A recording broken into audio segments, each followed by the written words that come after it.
Так, ассалам алейкум. Привет. Приветствую всех. Аш доволь. Так, картина, звук 10 на 10. Говорит, отлично, сразу. Извиняюсь за то, что немножко опоздал.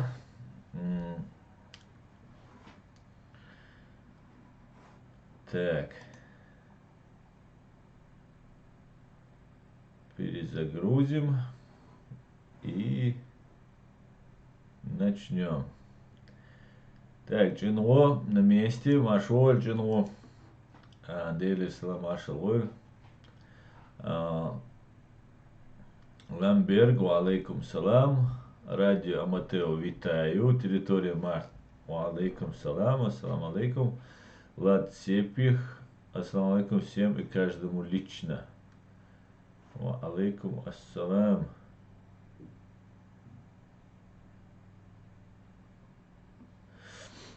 Так.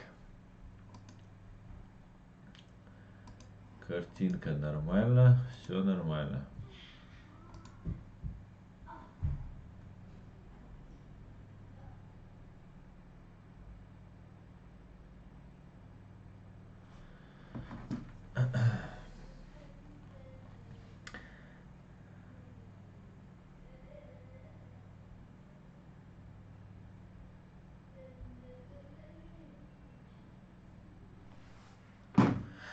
Так, сегодня мы поговорим о массовых нарушениях прав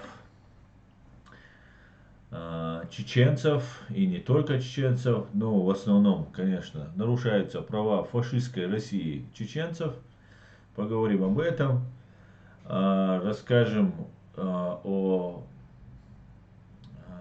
тех зверствах, которых творили оккупанты в нашей стране, продолжают творить оккупанты и их пособники. Об этом во всем мы поговорим. Я бы хотел начать сегодняшний свой стрим с одного видео, где показывается, как русские оккупанты творят беззаконие в нашей стране. Так, это небольшой ролик, минуту. Давайте его сперва посмотрим, и потом можно будет перейти уже к основным темам. Закрыто, блядь. Лоток вот лучше. Дырочка. Туда вот пленных чеченов сбрасывают. Пленных чеченов они туда сбрасывают. Метров 50 высотой лететь. Ну-ка, камешек пусти. Пошел. Смотрите, ты что похудешь, ты что помогает. Так, давай, поехали. Все, поехали. Давай, пошла раз. Вот тут только к углу туда. Да, понятно. Залезь туда его. Не надо. Да я вижу, все, давай.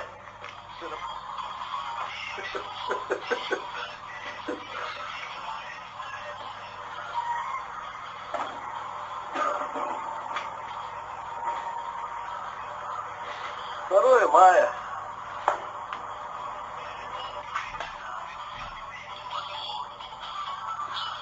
Ой, почти закончил. Закончил, так стой рядом. Вот, в принципе, чем занимались наводители конституционного порядка. Это так вкратце. Сейчас я бы хотел перейти к основной чеченцев, находящихся в русских концлагерях. И, конечно же, поговорим о коронавирусе, который сейчас бушует в России и, в частности, во временно оккупированной Чеченской Республики Ичкерия. Первое, что хотелось бы рассказать, я у себя в стриме рассказывал, что в СИЗО Иркутской области был бунт.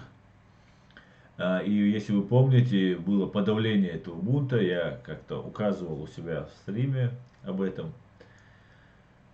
И сейчас крайним этого бунта, организатором этого бунта делают Хумейда Хайдаева.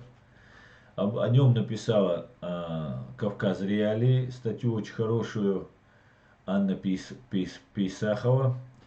Я бы хотел бы зачитать эту статью, и чтобы ему было понятно, в каком состоянии находится Хайдаев. Давайте начнем. 13 мая 2020 года тебя судят, и отдельной статьей идет, что ты чеченец. Анна Пейсахова. Правозащитники обеспокоены судьбой заключенного иркутского СИЗО номер 1 чеченца Хумейда Хайдаева. Он отбывает наказание в Ангарской колонии строгого режима ИК-15. И в январе 2020 года он ждал освобождения, но его продолжали незаконно удерживать. Об этом рассказал правозащитник Аюб Титиев. В середине апреля Хайдаева обвинили в призывах к бунту в колонию, в ходе которого погиб один из заключенных. Уроженца Чечни отправили в изолятор и инкриминировали часть 3 статьи 321 Уголовного кодекса Российской Федерации. Дезорганизация деятельности учреждений, обеспечивающих изоляцию по обществу от общества с применением насилия. Как сообщил Титиев, это был протест против произвола тюремщиков, а Хайдаев не мог быть зачинщиком бунта. Он отсидел в тюрьме 13 лет и вот-вот должен был выйти на свободу. 10 апреля он из лагеря позвонил брату. Сказал, что пытался помочь сотруднику колонии, на которого напали заключенные, но не сумел. Хумейд Хайдаев 11 апреля после штурма спецназом и подавления бунта Хайдаева отправили в изолятор и приковали к батарее, говорит Титиев. На лицо наклеили маску. За день до допроса ее сняли, чуть ли вместе с кожей. С утра 11 и до 16 апреля его в таком виде продержали. Потом был допрос адвокатом и следователем, но Хайдаев не мог давать показания, был в тяжелом состоянии, весь в гематомах. 1 мая у него снова был адвокат, но состояние снова не позволило давать показания. По сегодняшний день Хайдаев находится в так называемой пресс-хате, камере, где, скорее всего, его пытали осужденные, которые работают на администрацию. Титиев полагает, что пытки применяются к арестанту в целях добиться признания организации бунта. У Хайдаева многочисленные переломы пальцев рук и ног, которые срослись неправильно, потому что гипс не наложили, медпомощь не оказали. А теперь конечности придется снова ломать, чтобы срастить верно. Адвокаты чеченца заявили, что подавали ходатайство о переводе в другую камеру, но ничего не добились. Также защитники написали жалобу в Следственный комитет и Генпрокуратуру Российской Федерации. Реакции до сих пор нет.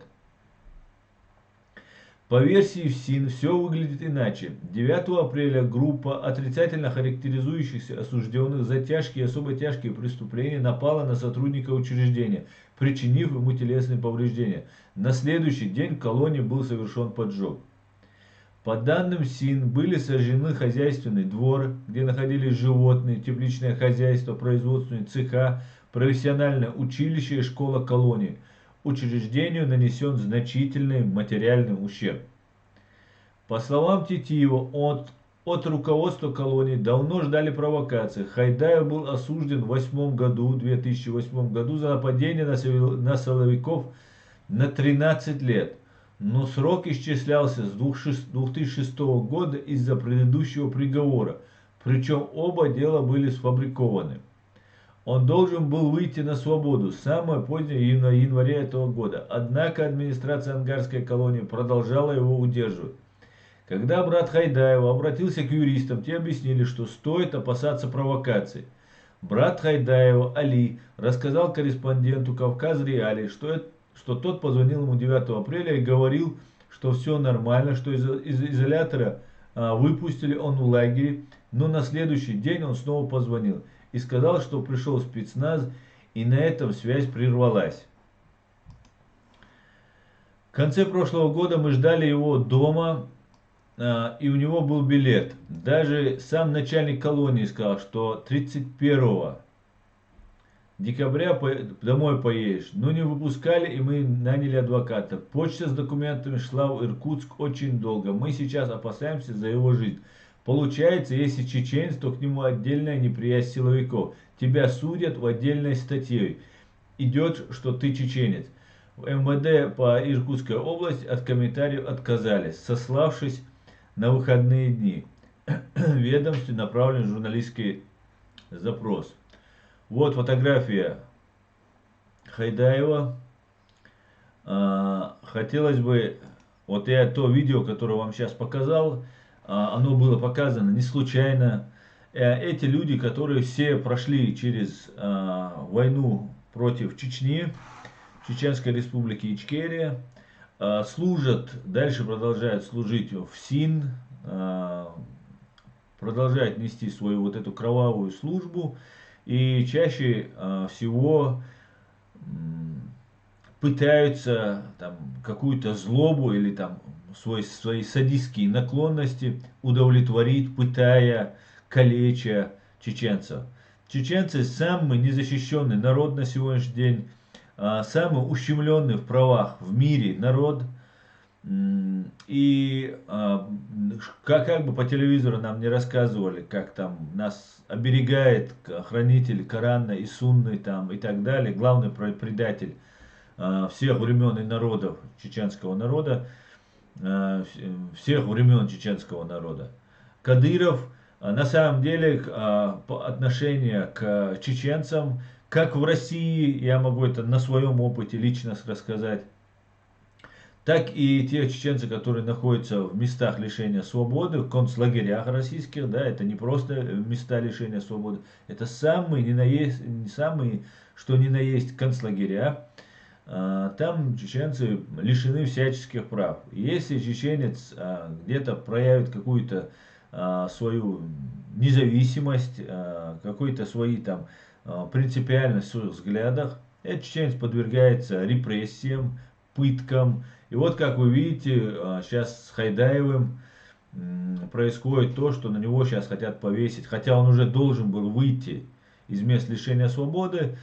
И на него сейчас хотят повесить преступление, совершенное уже в колонии. И, наверное, там есть уже гибель человека описывается. Наверное, ну там срок будет очень большой, да, возможно, там вплоть до пожизненного могут ему впаять, чтобы человек просто не вышел на свободу. Все, кто находится, например, в зонах, чеченцы, кавказцы, другие люди, которые как-то где-то не согласны с оккупацией Кавказа, с оккупацией Чеченской Республики Ичкерия, эти люди берутся на карандаш. Если вы где-то высказываете свое мнение, где-то если вы там отстаиваете позицию свою, то на вас заводятся специальные дела. И есть установка не выпускать таких людей живыми из зон. Или продолжать давать им новые сроки, чтобы они там навсегда оставались. Чтобы они не могли выйти оттуда. Ну вот такая вот печальная история, которая творится по отношению к чеченцам в фашистской России. Фашистской России. Так, давайте посмотрим, что вы мне тут пишете, и продолжим общение.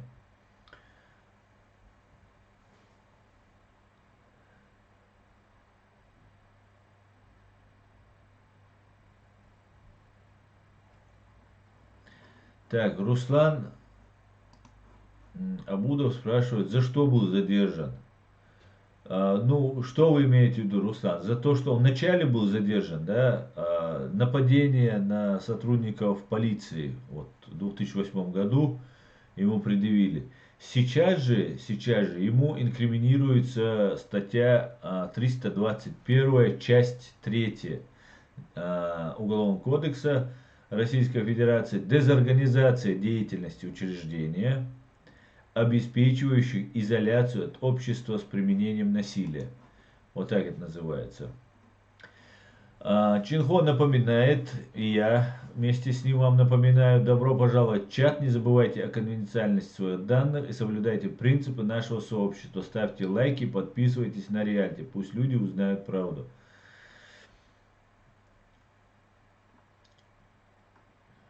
Так, лунный свет, алейкум салам.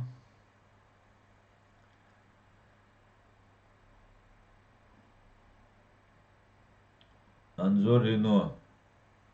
О Аллах, уничтожит кровавый мордор под названием Россия. Амин. Амин, Анзор, амин. Лунный свет, Анзор, пусть твои слова да услышит Всевышний, говорит. Анзор Рено из-за национальности назначили чеченцев вином, сделали крайним. Да, совершенно верно. И вы не услышите либеральных русских правозащитников. Вы знаете, вообще защищать права чеченцев, это считается преступлением в России. Это предательство русского народа. Вот с кем нам предлагают жить. Вот с кем нас заставляют, вот живите вот с этими людьми. Знаете, есть такая Романова, она была ведущей, это ее нисколько не смущало, она жила очень припеваючи, ее муж очень состоятельный человек, сейчас она большая оппозиционерка. Ольга, по-моему, ее имя, Ольга Романова. Она Русь сидящая, ее муж был арестован, посажен, и в связи с этим она столкнулась с вот этой системой исполнения наказания в Российской Федерации и начала, ну, как-то делать на этом себе какие-то политические очки. Так вот, я еще тогда работал в Москве. Я написал это Романовое письмо. Русь сидящая, у нее есть такая организация. Я говорю, 25-26 тысяч незаконно осужденных чеченцев сидят в тюрьмах, в зоне. Прошу вас вопросом. Значит, чеченцы, даже правозащитники, да, это Романов, которая сейчас, ну, такая ярая антипутинца, антипутинистка, как бы, да. Вот для сравнения, как к нам относятся. Нас ненавидят те, кто у нас дома воевал, да, кто против нас воевал. И нас ненавидят те, кто, как бы сейчас считается, там, за права человека и так далее, и так далее. Потому что если вообще вы говорите нам, например, что-нибудь связанное с чеченцами, то все, у вас начинаются, как бы, ну, русский, если человек скажет, что надо чеченцев, там, самые неущемленные, там, их убивают, там, и так далее, все, этот русский перестает быть нормальным человеком в русском обществе. Это человек-предатель. Все, мы вот в таком плане враги. И это не говорится о тех, кто воюет против нас. Говорится о тех, кто как бы демократ, как бы гуманист, и борется за права человека. Так вот, эти гуманисты, эти демократы отказывают нам в правах, которые положены, ну, в принципе, всем людям, да, ну, кроме чеченцев, они так считают. Вот такая вот история, уважаемые чеченцы. Россия самая настоящая фашистская страна. Их демократы, их либералы, подавляющее большинство фашисты. Это не значит, что все русские плохие или все русские фашисты. Нет, есть среди русских отличные, замечательные люди. Прекрасные люди есть. Но их очень малое количество, этих людей. К большому сожалению. Так что делайте выводы, чеченцы. Делайте выводы и имейте в виду, что никто никогда за нас не будет бороться за наши права. Только то, что мы сами сделаем. Уважаемые чеченцы, только то, что мы сами сделаем. Так. Посмотрим, что вы мне тут пишете.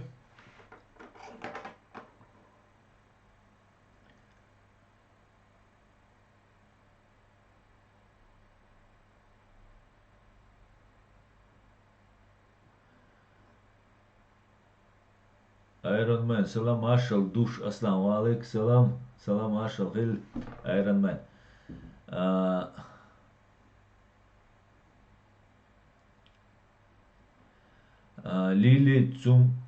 Лили Цумклюк.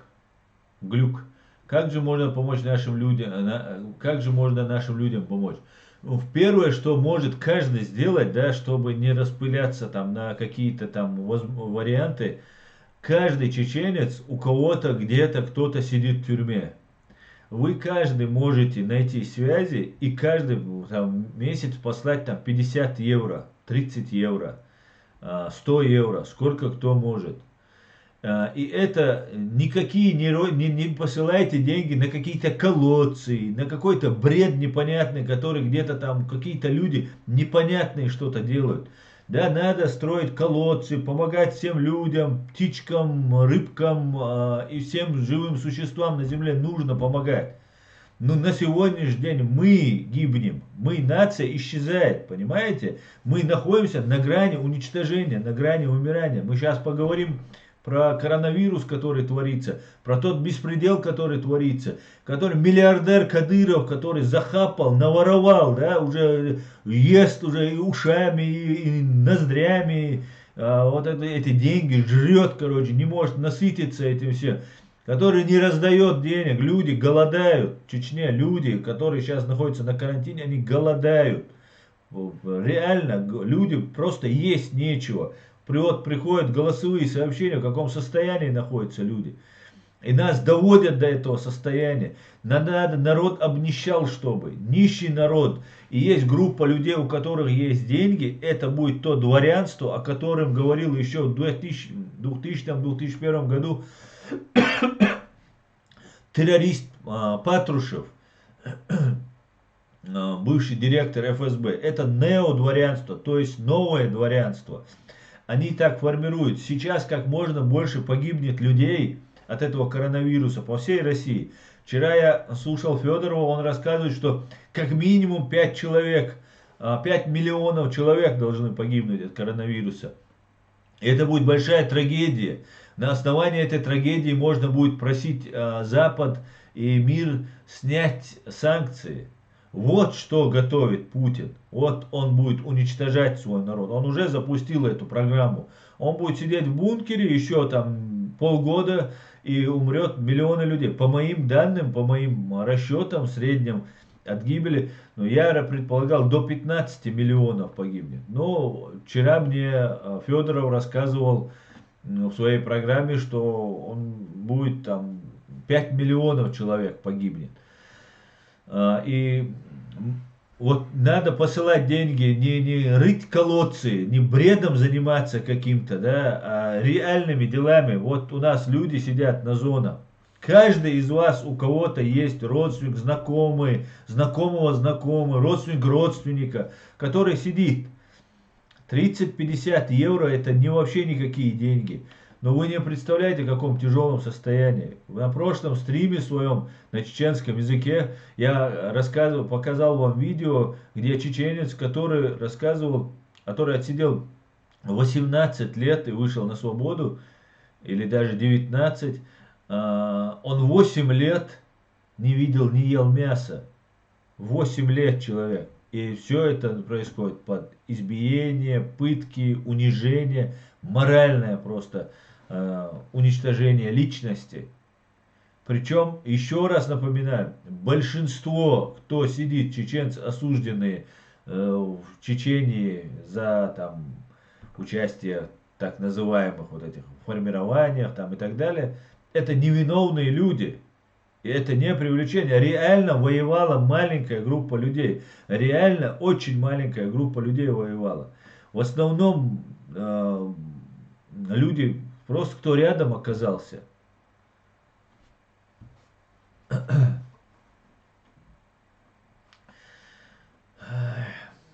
Вот что можно делать. Что можно делать для того, чтобы как-то помочь.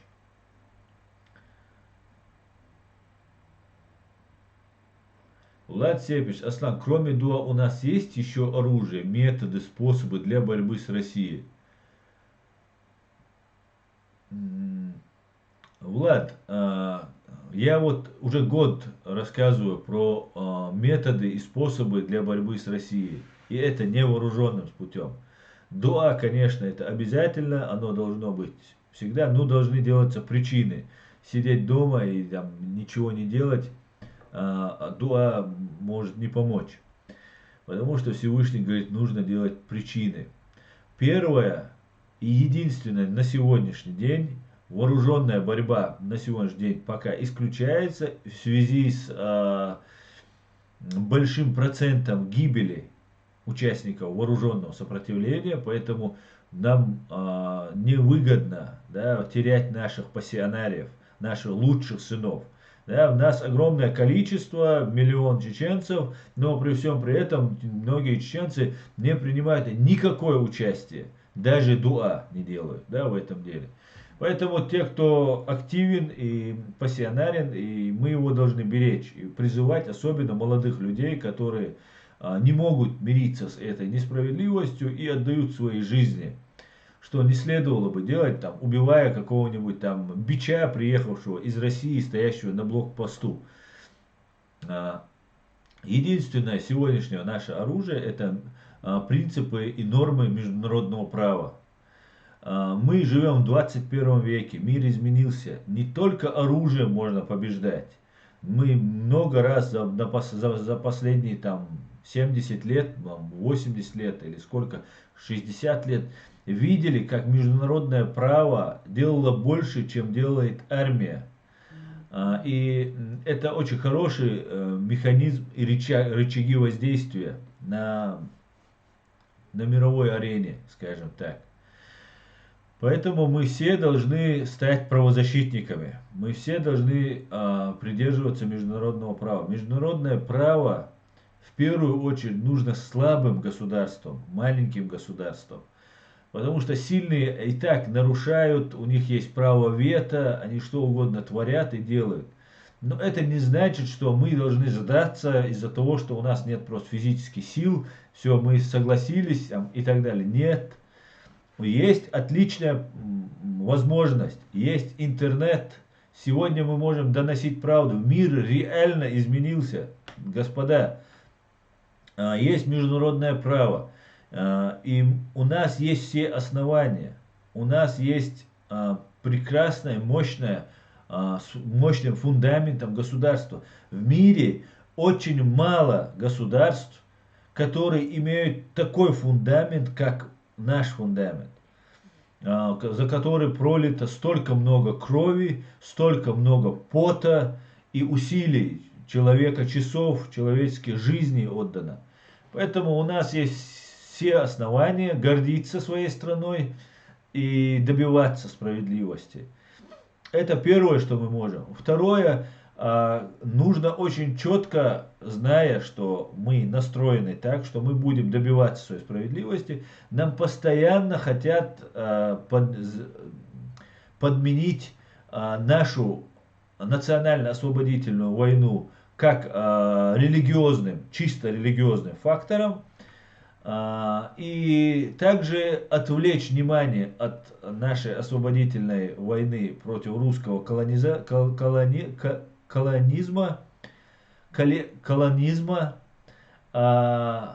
на кадыровцев, на мудыровцев, там еще кого-то. Нет.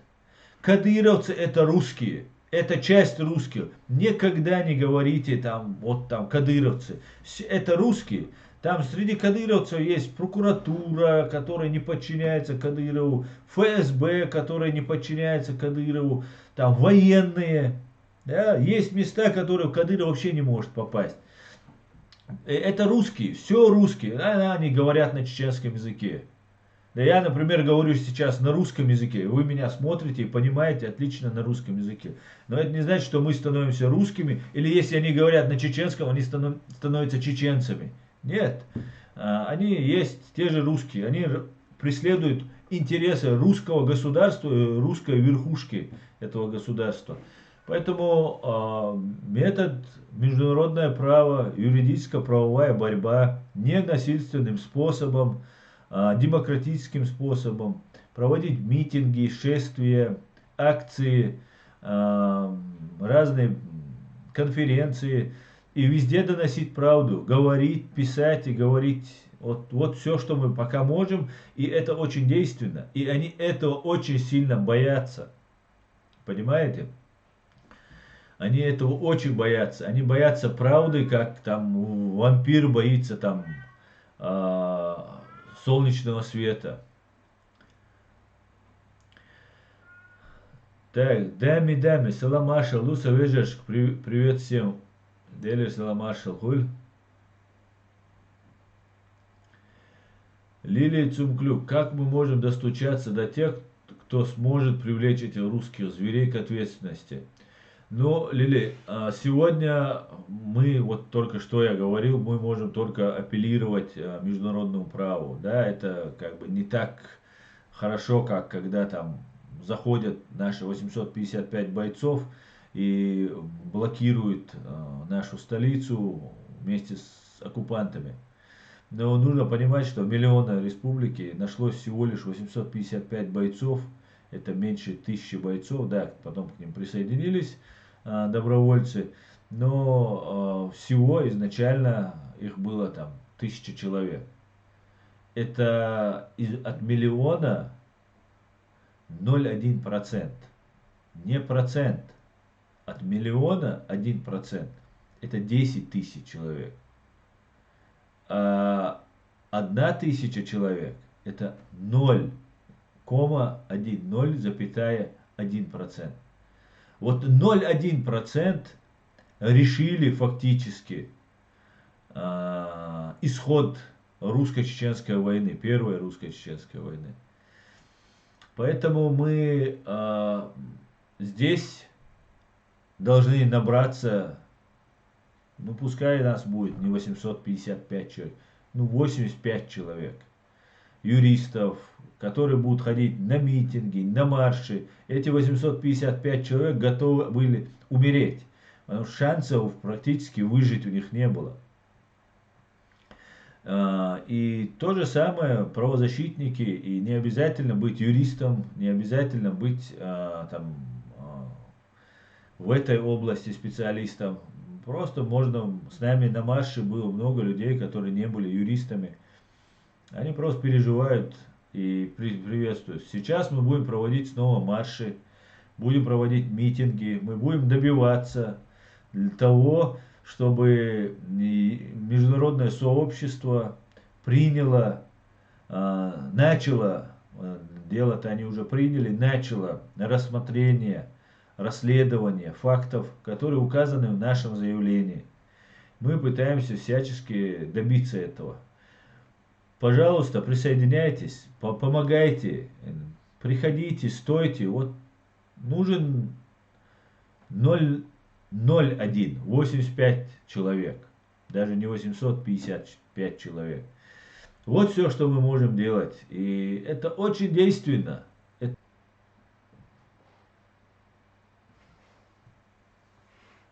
Так, все, вроде опять в эфире, да? Тормозит у вас, завис. Ну, чего, как сейчас? Не появилась картинка?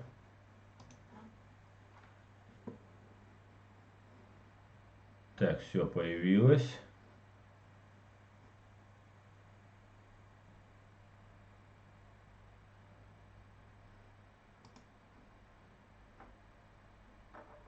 Есть картинка, есть. Ну, все, вернулось.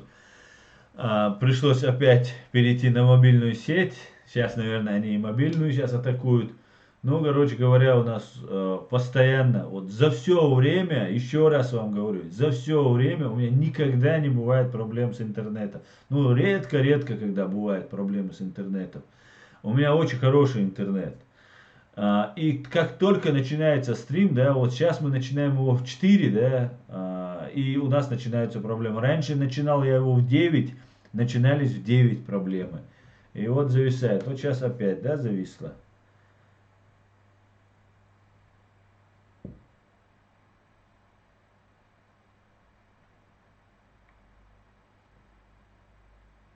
Так. Вот так они сбивают, да, сбивают от то тему, о которой мы говорим, мешают смотреть, люди покидают, ну вот такими вот способами пользуются. Но самое главное, им нас этим не оставить. Так, Чечня не Россия на месте, Машоваль. Хига Асан, Вах Хиан, Кадырова, Лилюш, Авист, Ахирбуй, Тулам. Ахирбу Тулам. Да, Чечня не Россия.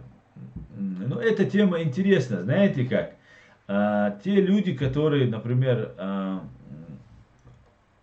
смотрят там разные, да, вещи, многим интересно, ну, посмотреть там экшен, драйв, где там, где-то там какой-то, да. Например, тот же юмор, там, который нецензурный юмор, он бывает более интересный. Например, эмоции, это тоже более интересно для большей части людей. Да? Ну, а мы работаем на тех, кто думает, да? Интеллектуалы. И нам нужно найти не просто решение сложившейся ситуации, нам нужно решение будущего. Как дальше мы будем жить, что мы строим, куда мы идем. И мы знаем, как нам идти, куда идти, как что строить, как себя вести. И вот мы поэтому будем потихонечку заниматься разъяснительной работой. Да, мула. Поэтому все будет Ичкерия, да, мула. Все будет Ичкерия.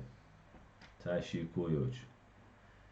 Ганс Брех мне колониализма. Да, колониализма. Совершенно верно.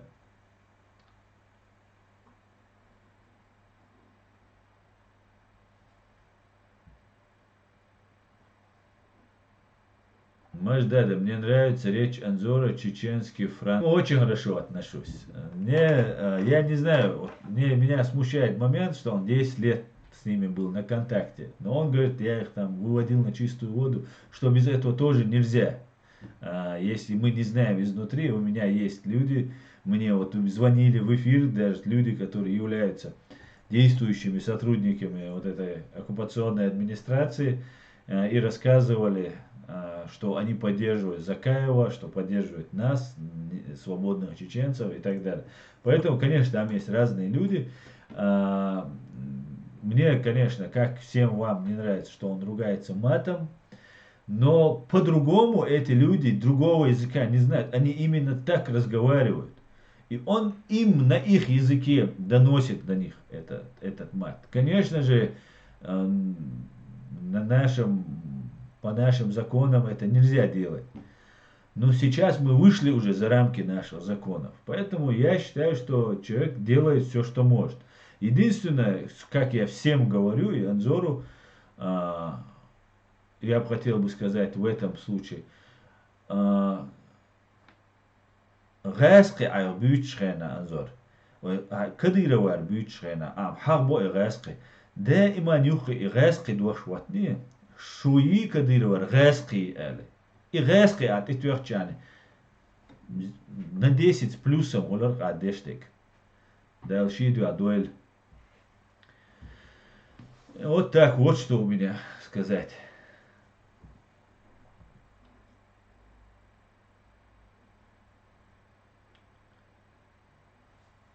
Пойдемте дальше.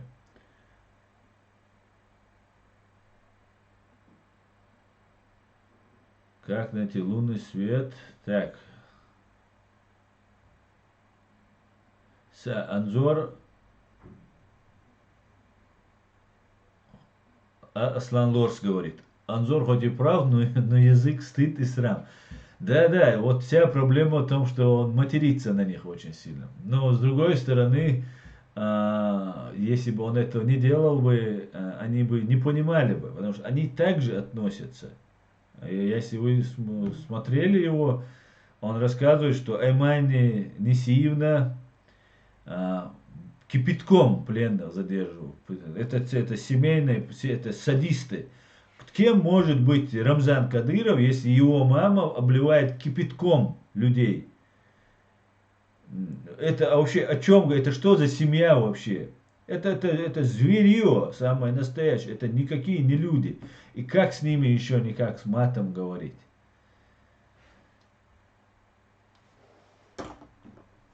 Так-то по-другому. Единственное, я абсолютно убежден, что Анзор это делает искренне, и над ним никто не стоит, его никто не координирует, как того. И я в это верю, да, мол, это правда. Цундайла просто Гаски Альчаны. Где Кадыровы, там Гаски. Потому что Гаски Мамуя, а Элла Оле. Да, он говорит об этом, что вот Гаски, что Гаски, Шанюахки, Люи из Юважия.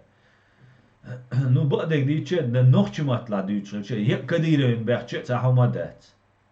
Дуй, потому что нохчена хал дуй, нохчи чуадул хал.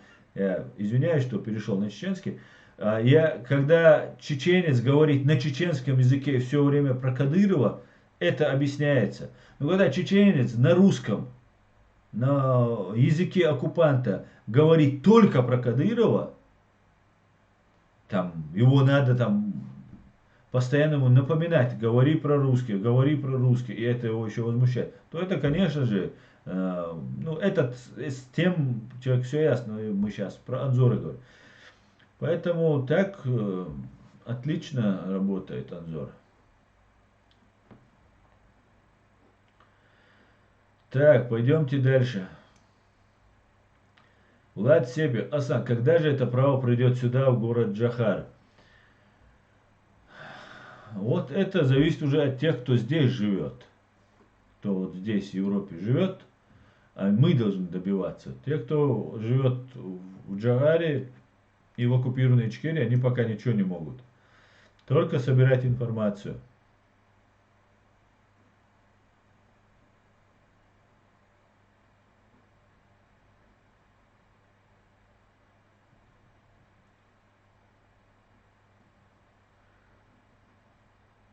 Анзорино, русские кадыровцы, верно. Совершенно. Вот все, что мы говорим. Да, мы просто правильно хотим распределить акценты. Мы никого ни к чему не учим, никого ни к чему не призываем. Но если есть правильные акценты, работа ведется более планомерно. Потому что Кадыров это ноль. Кадыров никто. Да, он палач, он садист. Это семья просто, как мы уже знаем. Это семья садистов. Но сегодняшняя та помощь, которая оказывается, например, Кадырову, она может быть направлена от Кадырова там, к Сазану, Адаму Демельханову, например, или там шустрому лорду, да, который получил свою кличку из-за того, что очень шустро бегал за бутылкой водки, например. Да, и все, и Кадыров ноль, появится другой. Вот в чем вся загвоздка какая может быть.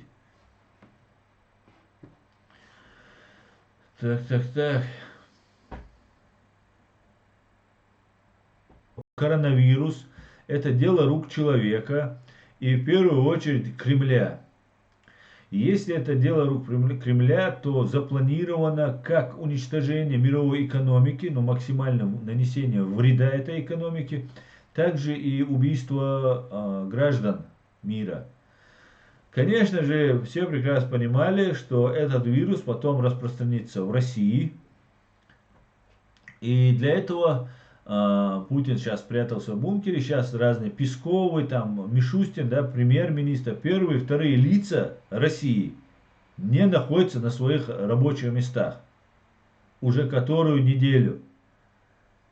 Первый человек президент, второй человек премьер-министр. Оба человека отсутствуют. Пресс-секретарь отсутствует, другие лица отсутствуют. Еще много кого мы не видим, они тоже как бы не на виду. Это говорит о том, что эти люди сейчас как бы пока спрятались и сидят, заняли такую выжидающую позицию. Как может развиваться событие? Например, массовая гибель, Россия уже на втором месте после Соединенных Штатов Америки по зараженным коронавирусом. Массово начнут гибнуть люди. Как только они начинают гибнуть, появляется вакцина, которая, скорее всего, уже она имеется, и как бы вылазит из бункера или там Путин, или его там правая рука какая-нибудь, и начинает там помогать спасать людей. И вот тогда происходят поправки в Конституцию, изменение конституционного строя, коммунисты появляются опять на Божий свет, они и так, в принципе, есть. те же выборы, помните, президента, когда были, вот забыл его фамилию, этот председатель колхоза имени Ленина, да, по-моему, так называется. И вот сейчас будет вот изменение конституционного строя, где они выходят из-под юрисдикции международного права, восстанавливают все права и требуют, все будут абсолютно спокойно проталкивать, как то же самое происходит в Чечне. Мы уже ничему не удивляемся. Они разбомбили, убили 300 тысяч человек, среди которых 42 тысячи наших детей. И теперь нам рассказывают, что мы очень любим Путина, что у нас улица имени Путина, там, псковских десантников, там, и так далее, и так далее. И это все принимается на ура, и даже некоторые люди задают вопросы, ну а почему же там чеченцы там, не митингуют, почему же не выходят против? У людей причинно-следственная связь нарушена, и это все может спокойно начаться с новыми силами, устанавливаться вот этот новый режим, который после гибели, как говорит Федоров, депутат Федоров, после 5 миллионов жертв, я думаю, будет такая возможность у них. Сейчас, одну минутку.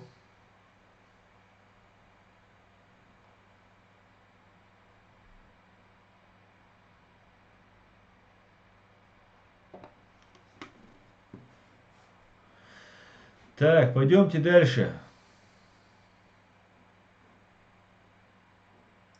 Ганс Шлёдер. Аслан, мои комментарии не всплывают. Их блокируют комменты. Ну вот твой коммент есть ведь, появился. Так, Владимир Рабинович, нужны юристы, инженеры, ученые и прочие профессии. Совершенно верно, Владимир.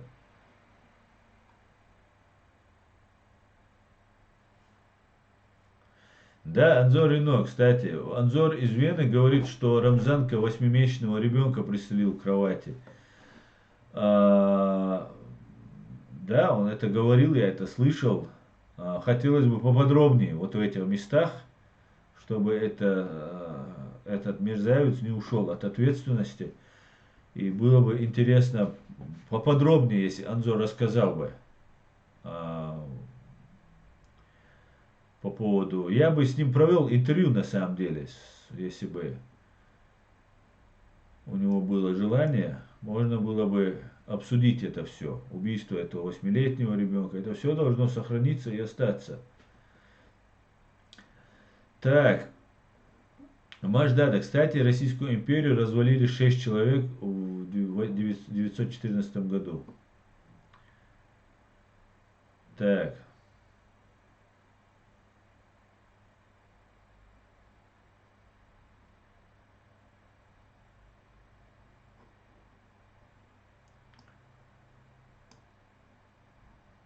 Чечня не Россия. Кадыров вай яиц хумят раски бувай мостой. Кадыров дек хасту проблемят и раски гириевельчане.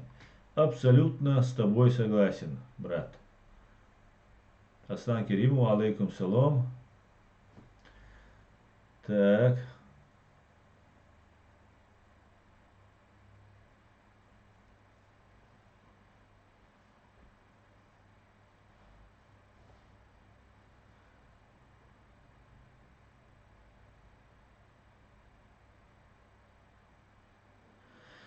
Адам Грузинский.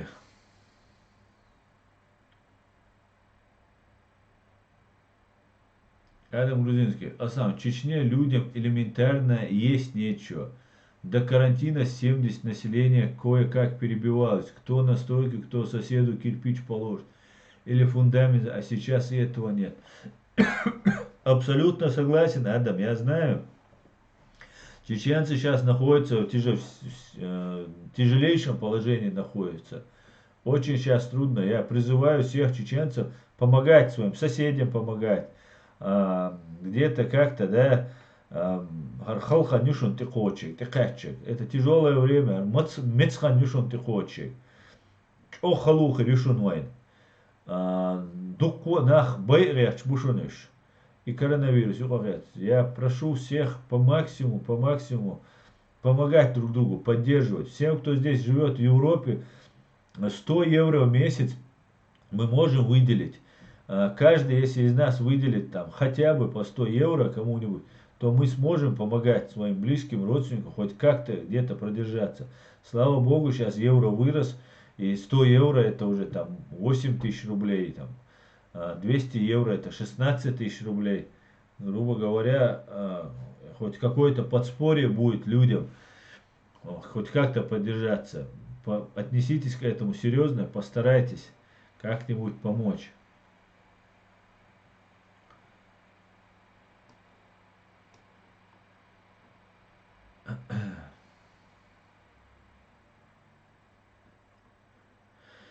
Так, Чинго, Кадыров делает то, что ему Кремль разрешает, и все. А если он будет поступать так, как хочет, он сам его легко уберут, как его отца.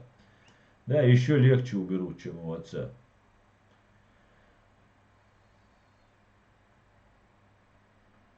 Пауза ФСБшников закончилась. Пришли и опять запись. Владимир Рабинович, из прекрасной Ичкерии сделали концлагерь с вывеской Чечня. Да, совершенно верно, Владимир. Совершенно верно. Причем, знаете, нам показывают, даже вот украинцы, которые много уже навиделись, наслышались, все равно уже 6 лет война в Украине. Даже украинцы иногда вот выдают такие там эти перлы. Вчера, по-моему, смотрю одного украинца, который был в плену у русских, освободили, и он говорит, это никакая там не гражданская война, там, ну, то, что в Украине творится. Это русско-украинская война, мы там это, мы там то, сражаемся там и так далее, и так далее. И все вот этот человек рассказал, все прекрасно понимает и говорит, ну вот, например, в Чечне, на Кавказе, там да, там гражданская война. Там да, он говорит, там гражданская. И вообще я не понимаю этих людей.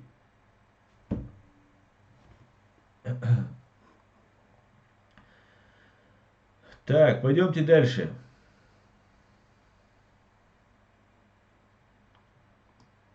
Анзор Ино. Враг искал и нашел, к сожалению, самых мерзких среди нас в лице Кадыровых. Абсолютно согласен, Анзор. Абсолютно.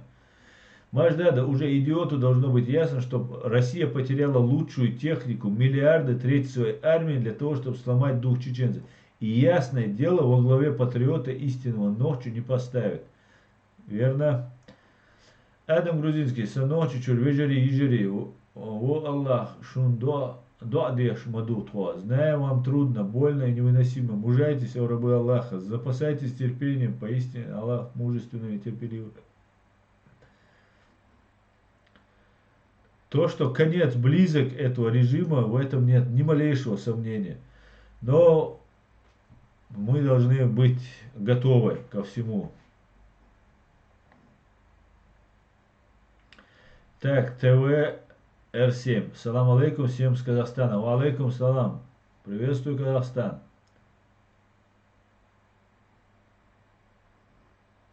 Виновата пропаганда ЧГТРК. После деоккупации ЧГТРК работников привлекут за это вред, что они наносят ЧГТРК. Конечно, привлекут. Все пропагандисты, все будут привлечены к ответственности. Против таких людей тоже будут возбуждены уголовные дела. Наше государство будет правовым, демократическим государством. И мы будем решать все в соответствии с Уголовным кодексом. Возможно, и сейчас уже возбуждаются дела, я просто не в курсе, так как не имею никакого отношения к правительству. Ну, конечно же, будут все работники, пропагандоны ЧГТРК и все остальные. Конечно же, на всех них имеются факты, данные, доказывающие их причастность к работе на преступную, на оккупационный режим. И они все будут привлечены к ответственности, в том числе к уголовной ответственности.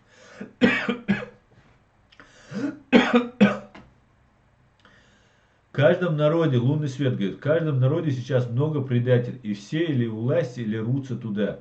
Лунный свет, в каждом народе они всегда были. Они всегда были.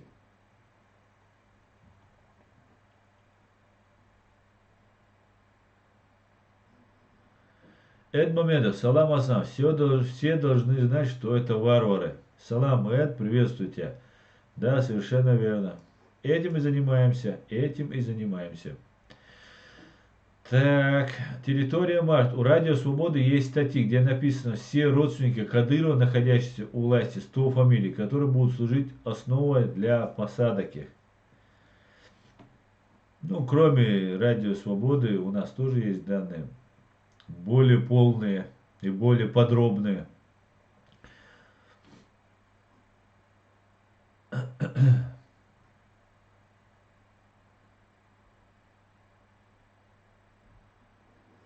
Так.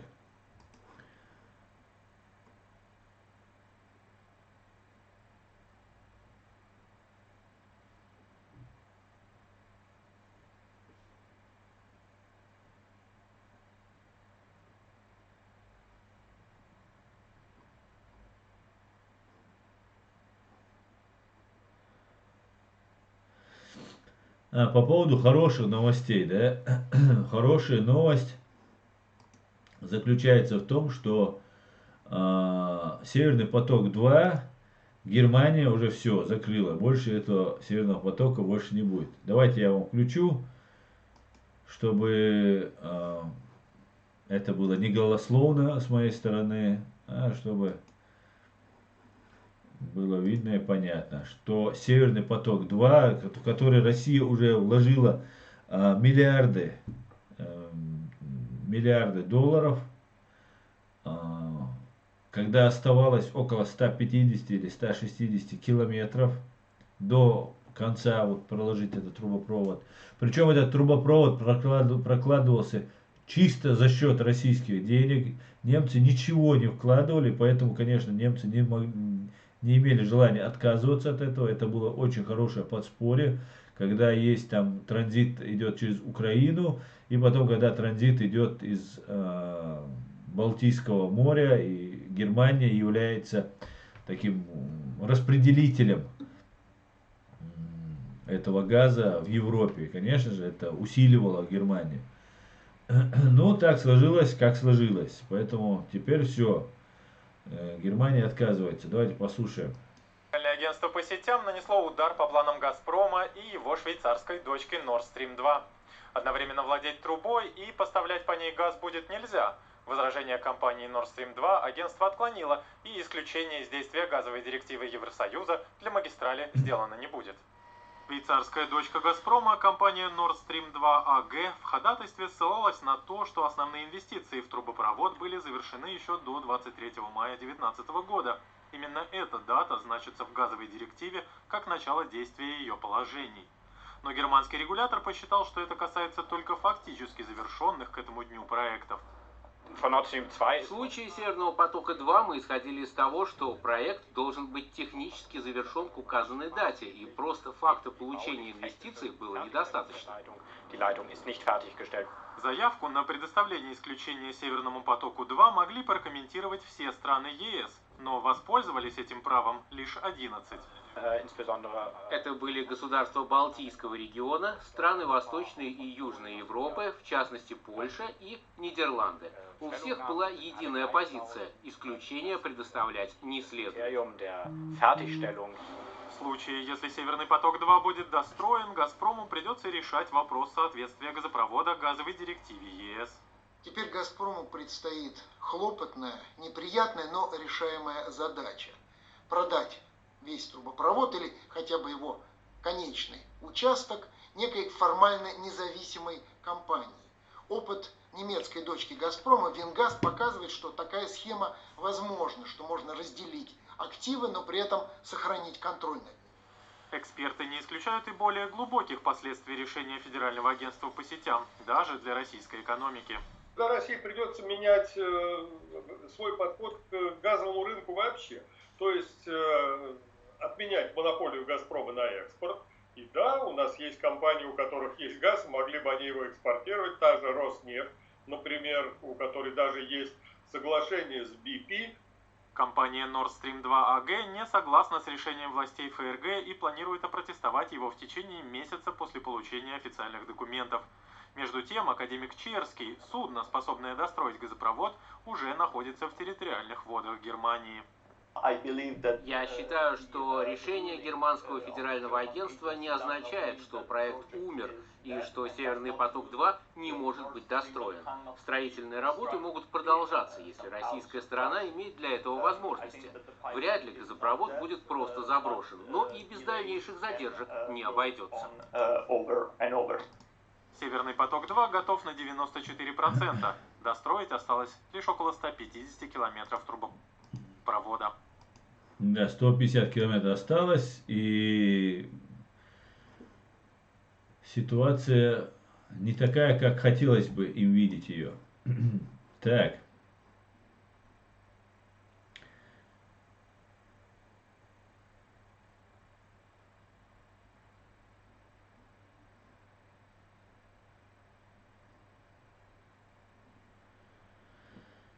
Так.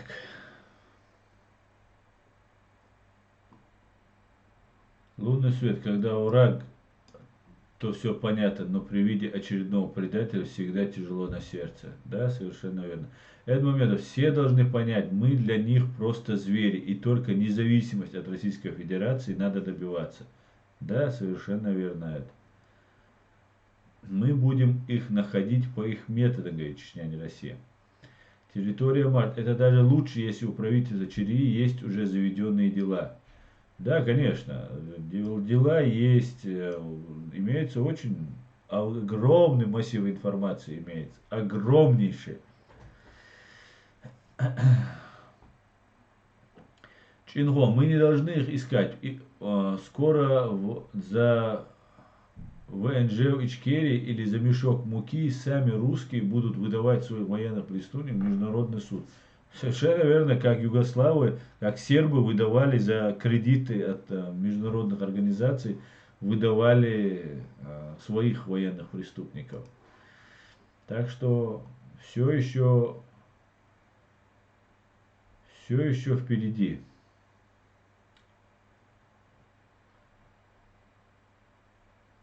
Так, еще одна очень хорошая новость, которая у меня была на канале, и я ее вам тоже сейчас зачитаю. Она небольшая, тоже очень важная информация, которую следовало бы нам всем увидеть. Так, 15 мая поступила информация, больше 1000 российских наемников в Ливии дроны разбомбили технику россиян и генерала Хафтара. В Ливии армии правительства национального согласия громит с воздуха боевиков генерала Халифа Хафтара, на стороне которого воюют больше 1000 российских наемников. В социальных сетях опубликовано видео, как армия ГНА, правительство национального согласия, наносит серию воздушных ударов при поддержке турецкой армии с дронов. В Ливии армия правительства национального согласия наносит разрушительные удары по силам генерала Халифа Хафтара, на стороне которого воюют около 1200 наемников ЧВК Вагнера, прибывших из России. О российских наемниках в Ливии сообщается в конфиденциальном докладе ООН, с которым ознакомилось агентство Reuters. Кадры были опубликованы изданием Clash Report в социальной сети Twitter. Правительство национального согласия в Ливии продолжает эксплуатировать свои вооруженные беспилотники против наемников Халифа Хафтара, атакующих Триполи.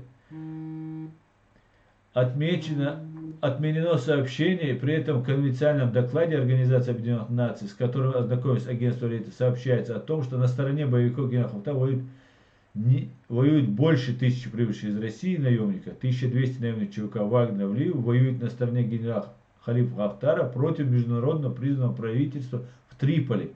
Докладчики подчеркивают, что это лишь приблизительная цифра, основанная на немногочисленных визуальных контактах и информации открытых источников, отмечено сообщение русской службы BBC. Таким образом, потери Хафтара могут включать и убитых российских наемников, которые расстреливают с воздуха с помощью беспилотников, сообщает нам украинские новости. Что тоже очень хорошая новость по этому поводу. Так,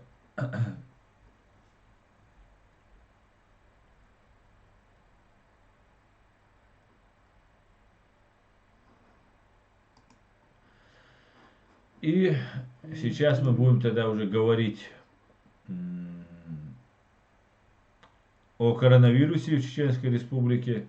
Очень важная тема, очень наболевшая тема, о которой мы должны говорить и всячески привлекать внимание к этой проблеме. Потому что она только начинается, это только начальный этап, это будет продолжаться.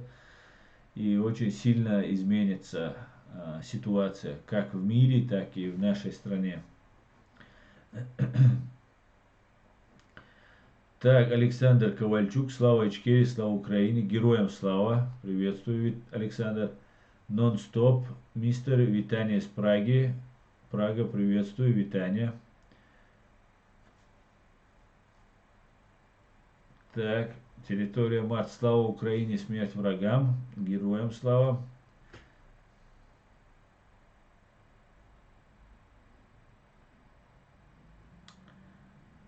Анзор Рено, Мальцев, русский революционер. Анзор, я больше склонен считать, что Мальцев это симулятор.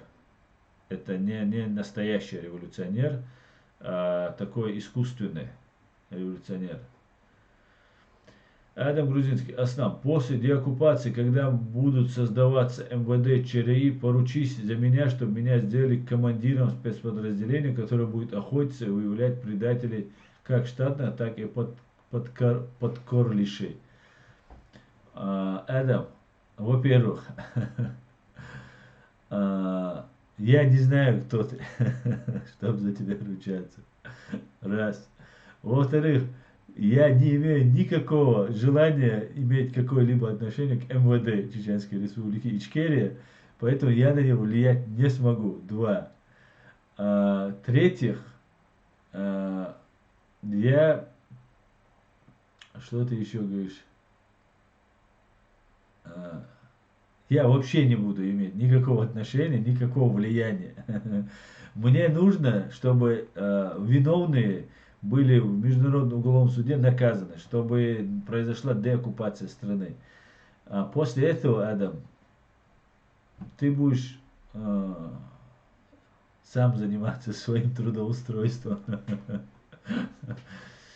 Так, конечно, я верю тебе, Адам, дела, верю, Далмула. Как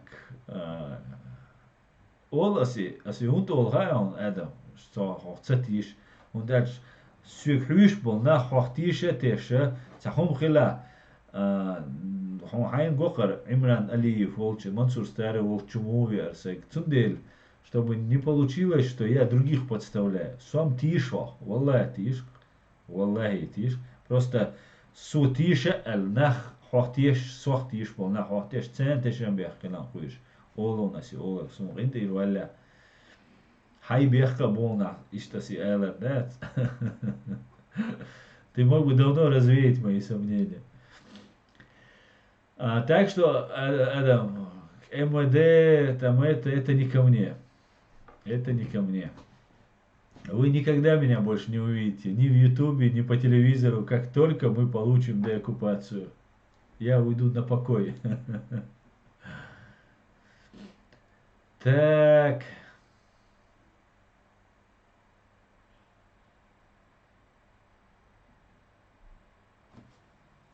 Слава Ичкерии, привет с Украины, Моро. Героям слава, приветствую Украина, приветствую Моро. Чинго Мальцев, как и Навальный, для отвода глаз. Да, совершенно верно.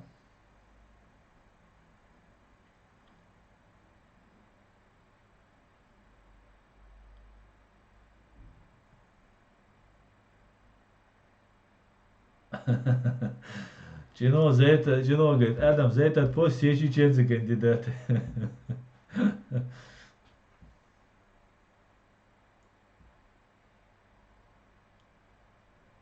Да, хан хрюкай, энты. Хан хрюкай. Да, мулах, духан есть нашон. Единственное, что меня смущает, я абсолютно убежден, что год-два ситуация изменится. Это мое внутреннее убеждение, видя сегодняшнюю ситуацию и так далее. Единственное, что меня смущает в моих прогнозах, да, это, как это не кажется странным, Джохар Дудаев, да, Лазват Хобал Дольцин.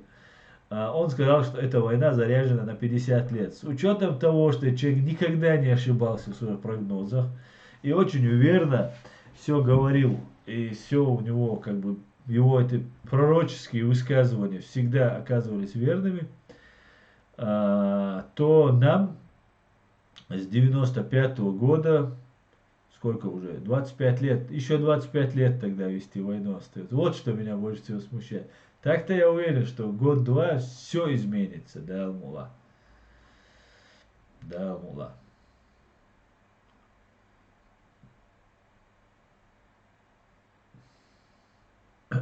Так. Территория Март. Предпочтение Ичкерии, как и у остальных адекватных государств, не Россия. Это свобода и независимость. Свободные люди не уживутся с рабами. Абсолютно согласен.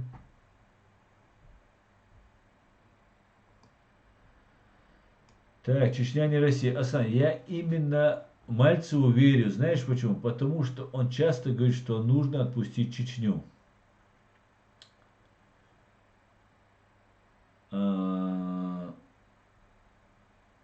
Ну, я не могу, конечно, со стопроцентной, Анзор Ино тоже пишет, что он вряд ли симулятор и так далее.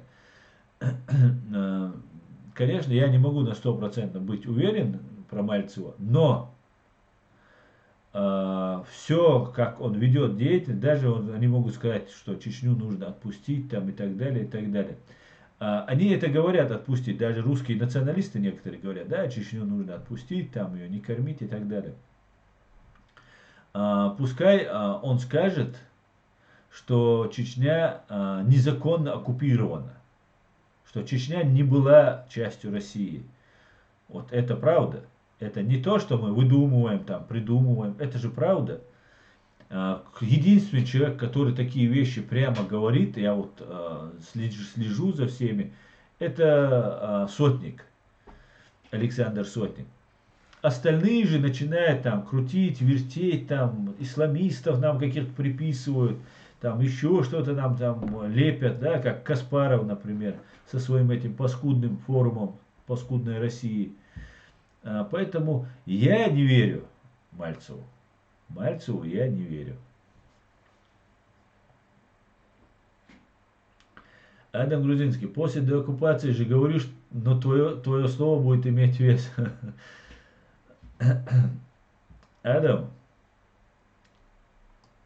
я уверен, в группу по привлечению к ответственности военных преступников и предателей, таких ребят, как ты, мотивированных, с удовольствием возьмут. Не знаю, будешь ли ты командиром там или нет. Если ты хочешь делать дело, то не обязательно быть командиром. Но при всем при этом мотивированных, знающих, кто твой враг, да, не разменивающие там на разную пропаганду, такие люди нам, нашему государству, нашему обществу, они будут нужны. И я думаю, у тебя есть все шансы. Но на меня я не могу этого говорить, понимаешь? Даже если ты мой родной брат, я не могу за тебя говорить, понимаешь? Ты должен отдел кадров пройти, который будет за тебя решать. А вот в противном случае это своячество, это коррупция. А так, конечно же, рекомендовать я имею право рекомендовательно, да, сказать. И все. Вот мы возвращаемся к тому, что говорит, они это говорят. Это значит, мы же никогда не согласимся на референдум, понимаете? Признать референдум, согласиться, давайте мы проведем референдум, сказать, это значит отказаться от договора о мире 1997 года, от всех межгосударственных, экономических, таможенных и разных других соглашений, которые заключались между нашими государствами. Мы от них отказываемся. Опять же, мы признаем, что Россия часть России, что Чечения часть России, и все преступления, которые они совершали на своей территории. Значит, они под юрисдикцией России, что они никакие не наемники, а контрактники, служащие на своей территории, воюющие там на своей, против бандформирования. Если мы признаем, что нам нужно провести референдум, мы провели референдум, мы провели выборы президента парламента Джохара Дудаева. 27 стран было наблюдателей, только когда избирали президента Дудаева и парламент первого созыва. Потом на глазах всего мирового сообщества, в том числе и России, представителей России, были проведены выборы президента. Но это все мы много раз обсуждали. Юридически наше государство так же легитимно, как та же Российская Федерация, Украина, страны Балтии, все постсоветские республики, такое же есть. И вот когда они говорят, вот ищите вот заковырковые слова, референдум, кто такой Мальцев, чтобы нам предлагать референдум? Мы воевали 25 лет и сегодня продолжаем вести нашу борьбу. Это похлеще любого референдума. Мы похоронили 300 тысяч наших граждан. Какой референдум? Вот где заковырка. Вот смотрите, вот на такие вещи обращайте внимание. Они хотят все равно подвести под то, что вот их страна, что вот их государство воевало на своей территории вот, и так далее. Чич. Так, пойдемте дальше. Как найти? Я не сомневаюсь, что год или два Ваньке не встанет, а в переворот вверха это будет ГБшный перевод, и одного нам толку мало. Как найти? Трудно с тобой не согласиться. Трудно с тобой не согласиться. Это правда, что Ванька может не встать за год-два. Надо, чтобы как следует прогнило это все, да. Это тоже такая весть. И что ГБшный переворот мало толку. Но и мало тоже, согласен полностью. Но есть момент. Если же, например, этот ГБшный переворот происходит, он может быть как в худшую сторону. Еще зверье, еще хуже зверя. Ну, хуже Путина, наверное, не будет, но такое же зверье, но которое нужно сейчас новой кровью утвердиться во власти, запугать все. Конечно, это тоже возможно. Но также может быть и маленькое какое-нибудь послабление в плане, когда нас просто не смогут удерживать. А нас не смогут удерживать, если мы здесь, живущие в Европе, ни на одну минуту не будем переставать требовать своих прав.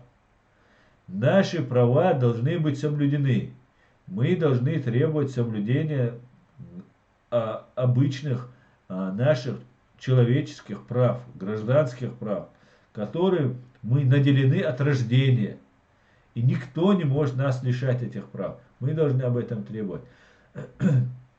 И по поводу, станет Ванька или нет, как найти. Вот смотри, когда разваливался Советский Союз, они просто уже не могли физически справляться. Был голод, холод и тяжело. Люди начинали гибнуть. И страна просто расползлась. То же самое должно произойти с Россией. Как подняться и свергнуть, ну не думаю я, что у них хватит душка. Но при всем при этом может произойти так, что просто потихонечку разойдется эта страна. Посмотрим.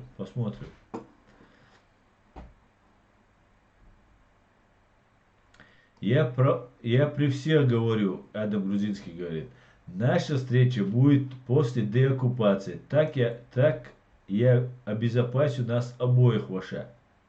Все, договорились, Адам Грузинский. Меня-то, в принципе, мне-то особо терять нечего. Я уже запаленный, как говорится. Так, ну мы это уже с тобой обсуждали, Адам. Я просто это говорю в эфире, чтобы люди понимали, что Ладно, поехали дальше. Лунный свет. Бывает так, что люди говорят одно, а дела говорят об обратном. Мы уже никогда не будем доверять, как раньше.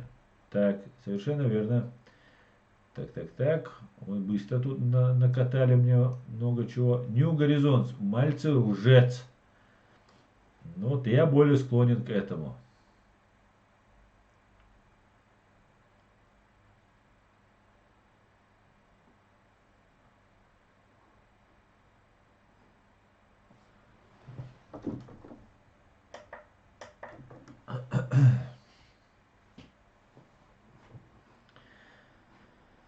Так, что делать с предателями, был вопрос. Аслан Георгия Едега. Что делать с предателями, когда станет свободным? Да мы много раз уже говорили, что делать с предателями. Предателей нужно привлекать к ответственности, а что с ними еще делать? Так. Территория Март. Сотник и Борис Тамахин единственные два человека, за которых можно не беспокоиться. Абсолютно согласен. Но Борис Тамахин это, конечно, легенда человека. Это человек, который сделан из кремня. Респект и уважение, Борис, если ты меня смотришь. Так, Фриман антипутинист. Собирайте данные палачей чеченских заключенных в российских тюрьмах. Их после смены режима нужно будет привлекать к ответственности, как и гитлеровских охранников концлагерей. Совершенно верно. Так, Айрон Мэн говорит, сотник Онах. Да, Онах. Базару нет, сотник настоящий мужчина.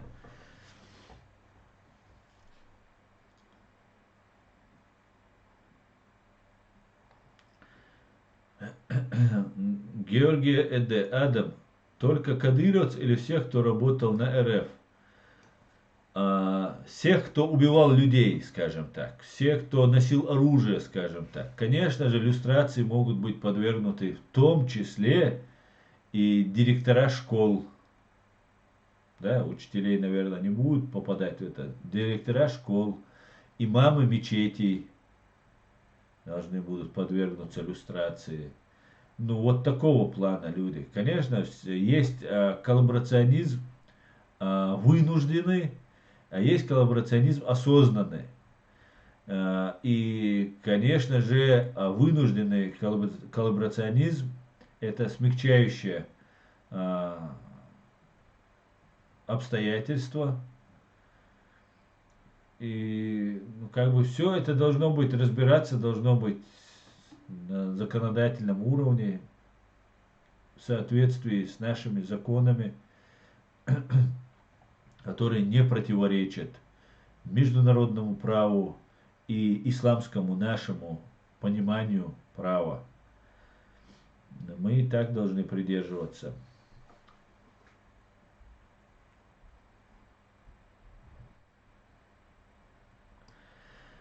Так, Нью Горизонт, Мальцеву, Навальному, Демушкину только глухие и слепые верят. Они искусные лжецы. Да, я полностью согласен. Вот кого ты перечислил? Демушкин, Навальный, Мальцев. Да. Демушкин отсидел в тюрьме, выходит, и его назначают на Рублевке каким-то начальником. Это за какие такие заслуги? Ты выходишь из тюрьмы, они гнобят, они любую оппозицию, любое независимое лицо уничтожается просто. Ни на какие работы, нигде ничего ты не можешь делать.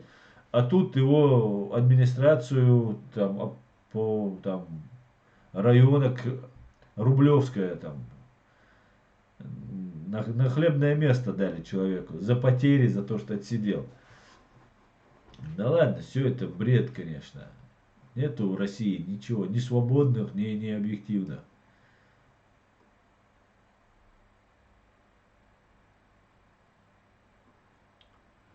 Маждада Чинго, Цец Уосо, в России будет демократия, Керст радикал, Шмаюш.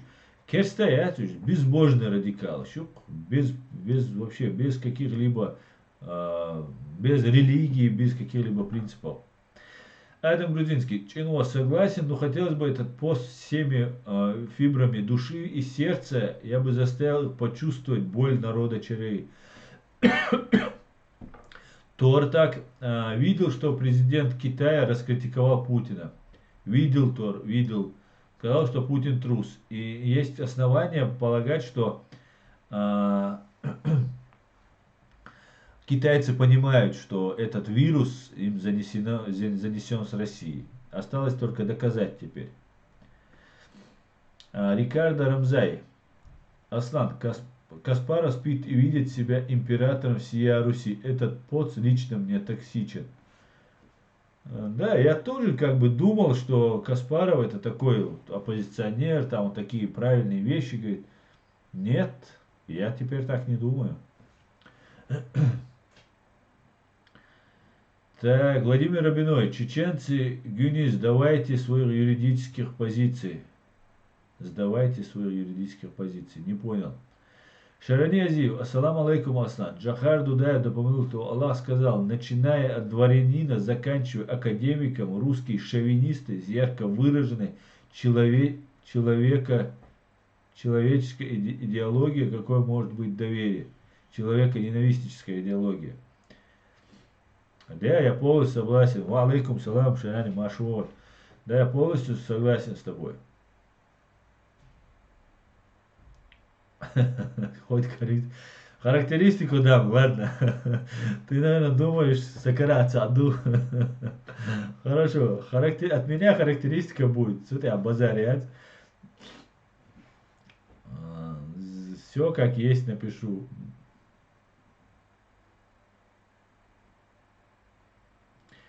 Гергия Еде, нам надо оставить чеченскую войну в прошлом и жить будущим. Ну да, Гергий Еде. Я раньше тебя замечал, да, у тебя такие-то. Во-первых, это не чеченская война, а русско-чеченская война. Во-вторых, в прошлом оставить мы не можем. Это наша история. И пока не понесли наказание преступники, совершившие геноцид над нашим народом, мы не оставим это в покое. И жить в будущем мы будем только с учетом нашего прошлого. По-другому быть никак не может. По-другому быть не может. Так. Анзор Ино, Мальцев просто не в теме насчет чеченского вопроса. Я думаю, Анзор, он в теме, очень даже в теме. Он одногруппник этого Володина, председателя Государственной Думы.